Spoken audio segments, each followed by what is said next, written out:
آپ اپنے دل پر ہاتھ رکھیں، خدا سے کتنی دیر گفتگو کرتے ہیں 24 گھنٹے میں؟ نماز پڑھتے ہیں، وہ تو واجب ہے، وہ تو پڑھنی ہے، اس میں تو کوئی مسئلہ نہیں ہے۔ خدا سے گفتگو، خدا سے باتیں کتنی دیر ہے؟ ہفتے میں ہے ایک دن؟ عزیزان محترم، میں آج آپ کو ایک اور ہوم ورک دے رہا ہوں، صحیفہ سجادیہ، جسے امام سجاد علیہ السلام اللہم صلی علی محمد، دعاؤں کی کتاب ہے، دعاؤں کی کتاب ہے، مناجات کی کتاب ہے۔ جوانوں کو کہہ رہا ہوں، عزیزان اتنا کچھ پڑھتے ہیں، ایک صحیفہ سجادیہ بھی خرید لیں، نہیں خرید سکتے تو ڈاؤن لوڈ کر لیں، سافٹ ویئر اپلیکیشن ہے، سب ڈاؤن لوڈ کر دیں، اردو میں پڑھیں بے شک، ترجمہ مناجات تائبین، توبہ کرنے والوں کی مناجات، یعنی جنہوں نے توبہ کرنی ہے وہ خدا سے کیسے گفتگو کریں، امام سکھا رہے ہیں۔ ایک فراز ہے اس کا بہت عجیب ہے کہ پروردگار گناہ کو معاف کر دے گا، ختم کر دے گا گناہ کو، گناہ نہیں رہے گا، نظر نہیں آئے گا، لیکن پھر بھی جب حاضر ہوگا بندہ نا تو اسے گناہ یاد آئے گا۔ یہ جو یاد آنا ہے نا، یہ اس کے دل کو افسردہ کر دے گا۔ اللہ اکبر، وہ تو رحمان ہے، اس نے تو کہا میں نے معاف کر دیا تمہیں گناہ، لیکن شرمندگی، اسی لیے امام فرماتے ہیں مناجات ابو حمزہ کے اندر بھی چند مناجات ہیں جس کو آپ اپنی زندگی میں جو ہے نا وہ رکھیں، ضروری نہیں ہے کہ رمضان میں پڑھنی ہے مناجات، دعائے ابو حمزہ ضروری نہیں ہے کہ آپ رمضان میں پڑھیں، آپ پورا سال تھوڑا تھوڑا پڑھتے ہیں۔ مناجات شعبانیہ جو شعبان کی رات پڑھی جاتی ہے، آپ اس کو سال میں پڑھیں، کسی بھی ٹائم پڑھیں۔ مناجات امیر المومنین کوفہ کے اعمال میں سے آپ کبھی پڑھیں۔ میں نے جوانوں کو دیکھا ہے عزیزان محترم، سجدوں میں گڑ گڑاتے ہوئے مناجاتوں کو پڑھنا۔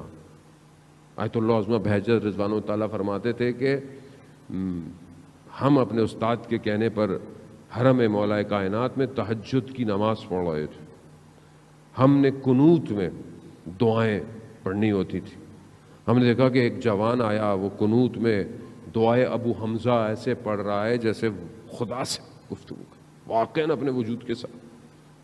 نماز ختم ہوئی، جوان چلا گیا، کہا ہم نے اپنے استاد سے پوچھا کہ یہ کون تھا؟ کہا مگر تم نہیں پہچان پائے، وقت کا امام تھا۔ کہا ہم کب دیکھیں گے استاد؟ کہا خدا تمہاری ظرفیت کو پیدا کرے گا جب تم اپنے امام کو دیکھو گے۔ یعنی قنوت کے اندر خوب بات کریں، کوئی ہفتے میں تھوڑی دیر کو مناجات، خدا سے بات کریں۔ کیا ہے، پوری دنیا سے باتیں کرتے ہیں، رات کے پیکج، فری کے پیکج ہیں ساری موبائل کی کمپنیوں کے، سستے پیکج ہیں کہ آپ کس سے بات کریں گے؟ آپ خدا نے آپ کو وائرلیس، موبائل لیس، کمیونیکیشن لیس، کسی چیز کا محتاج نہیں کیا کہ مجھ سے بات کرو، بس ہاتھوں کو اٹھاؤ، بات کرو مجھ سے۔ کیوں نہیں کرتے بات؟ خدا اسی لیے گرفتار کرتا ہے ہم لوگوں کو، مصیبت میں جو ڈالتا ہے نا، لوگ بہت مصیبت میں پریشان ہوتے ہیں، کبھی کبھی ہمیں بھی احساس ہوتا ہے کہ سامنے والا اتنی دعائیں کر رہا ہے، اتنی التماس کر رہا ہے، ہم بھی کہتے ہیں پروردگار تو رحم کر بندے کے اوپر، لیکن کبھی کبھی پھر مجھے وہ آیت اللہ نخود کی اسوانی رضوان اللہ تعالیٰ علیہ کا واقعہ یاد آتا ہے۔ آپ یقین کریں کبھی کبھی ہمیں بھی احساس ہوتا ہے کہ میں بھی خدا کی بارگاہ میں پروردگار، مطلب ہم ہیں تو گناہ گار، لیکن کچھ ہماری بھی لاج رکھ لے، بندے کی مشکل حل کر دے۔ لیکن مجھے وہ بات یاد آ جاتی ہے آیت اللہ نخود کی اسفانی رضوان اللہ تعالیٰ علیہ کی، کہ شاگرد کہتا ہے میں ان کی خدمت میں حاضر ہوا، میں نے دیکھا استاد رو رہے ہیں، گریہ کر رہے ہیں۔ میں نے کہا استاد گریہ کیوں کر رہے ہیں؟ کہا اللہ نے میرا جو پہلا درجہ تھا اسے درجے کو بڑھا دیا ہے۔ تو کہا یہ تو خوش ہونے کی بات ہے اس میں۔ کہا نہیں، جو میرا پچھلا درجہ تھا اس میں جب کوئی اپنی حاجت لے کے میرے پاس آتا تھا، مشکل لے کے میرے پاس آتا تھا نا، تو میں دعا کر کر اس کی مشکل حل کر دیتا تھا۔ اب جس مقام پہ میں آیا ہوں، یہاں سے مجھے نظر آ رہا ہے کہ یہ جو مشکل ہے نا اس کے اوپر، یہ اللہ کا فضل تھا، اور میں دعا کر کے اس فضل کو ہٹا دیتا تھا۔ کبھی کبھی یہ احساس ہوتا ہے، میں بھی پیچھے ہو جاتا ہوں، اللہ ہماری کوئی حیثیت نہیں ہے اتنی، ہاں لیکن بہرحال انسان ہے، میں آپ کے لیے دعا کروں، آپ میرے لیے دعا کریں، ہم سب کو مل کے دعا کرنی چاہیے ایک دوسرے کے لیے. ویسے بھی عزیزان محترم کسی کی دعا خدا قبول کر لیتا ہے.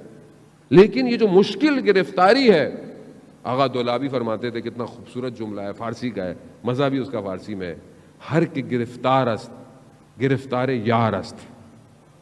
کہ جو گرفتار ہے، جو پھنسا ہوا ہے، وہ اصل میں اپنے یار کے لیے پھنسا ہوا، اس نے پھنسایا ہوا ہے اس کو. وہ چاہتا ہے آپ کو پھنسا کے رکھے، وہ چاہتا ہے کسی کو اولاد نہ دے، اس کی مرضی. وہ چاہتا ہے کوئی بیمار رہے، وہ چاہتا ہے. وہ چاہتا ہے کسی کو یہ مسئلہ رہے، اس کی مرضی ہے. وہ خالق ہے. آپ کا کام عمل کرنا، دعا کرنا، کوشش کرنا، بس. باقی اس کی مرضی، وہ کچھ بھی کرے. اس کی محبت ہے عزیزان، اس کے خزانوں میں کمی ہے. زمین اور آسمان اس کا ہے، کائنات اس کی ہے، یہ دنیا اور آخرت سب اس کا ہے. اسے کس چیز کی کمی ہے؟ اسے کچھ نہیں چاہیے. اس لیے حدیث قدسی میں ہے کہ میں نے ساری چیزوں کو اے بنی آدم تمہارے لیے خلق کیا ہے، مگر تمہیں میں نے اپنے لیے خلق کیا ہے.